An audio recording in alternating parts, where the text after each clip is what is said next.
Selamat pagi Bapak Maul. Pagi Mas. Perkenalkan, saya perawat Dava. Saya bertugas pada pagi hari ini. Bapak lebih senang dipanggil siapa? Maul Pak. Oke, baik Bapak Maul. Bapak Maul, tujuan saya datang di sini untuk berbincang dan membantu Bapak untuk mengontrol rasa marah atau perilaku kekerasan agar lebih tenang. Bagaimana perasaan Bapak Maul sekarang? Saya masih kesal dan gampang emosi. Saya masih kesal dan gampang emosi Pak.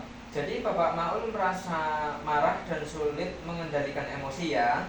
Iya Pak. Baik Bapak Maul, kita akan berbincang selama kurang lebih 15 menit di ruangan ini ya Pak. Ini tentang penyebab marah dan cara mengontrolnya. Apakah Bapak bersedia? Bersedia. Baik Bapak Maul, coba ceritakan apa yang biasanya membuat Bapak marah. Saya marah kalau ada yang mengejek saya. Saya marah semisal ada yang mengejek saya. Kalau sedang marah, biasanya apa yang Bapak lakukan? Saya Saya- berteriak, membanting barang, kadang ingin memukul. Saya berteriak, mengambil barang dan kadang ingin memukul Pak. Baik, itu termasuk tanda perilaku kekerasan. Selain teriak dan membanting barang, apa yang Bapak rasakan pada tubuh? Jantung saya berdebar dan tangan saya terasa tegang. Jantung saya berdebar dan tangan saya masih tegang. Itu tanda ketika emosi mulai meningkat. Menurut Bapak, apa akibat dari perilaku tersebut? Orang jadi takut sama saya. Orang jadi takut sama saya Pak. Betul, selain itu Bapak juga bisa melukai diri sendiri maupun orang lain. Karena itu kita perlu belajar mengontrol marah. Ada beberapa cara yang bisa dilakukan seperti tarik nafas dalam dan memukul bantal atau kasur agar emosi tersalurkan dengan aman. Bagaimana caranya? Bagaimana caranya ya Pak? Saya contohkan dulu ya Pak. Tarik nafas perlahan melalui hidung. Tahan 3 detik, lalu keluarkan perlahan dari mulut.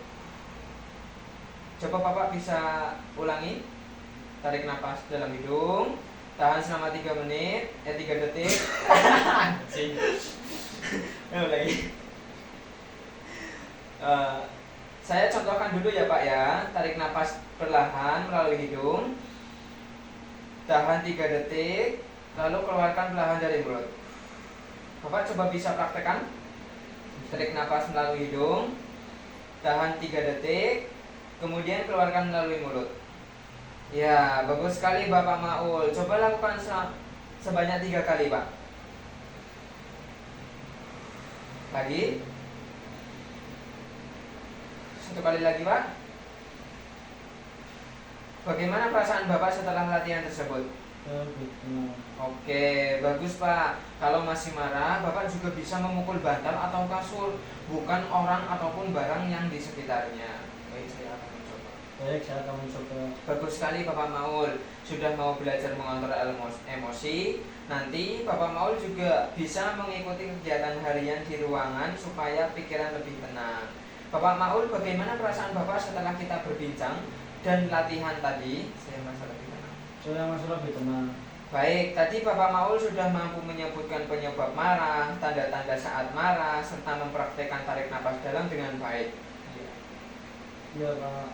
Untuk selanjutnya, jika Bapak mulai marah, coba lakukan tarik napas dalam dan pukul bantal atau kasur agar emosi tidak dilampiaskan ke orang lain. Baik. Baik Pak. Oke Bapak Maul, besok kita akan bertemu lagi pada pukul 9 di ruangan ini untuk belajar cara mengontrol marah berikutnya. Apakah Bapak setuju?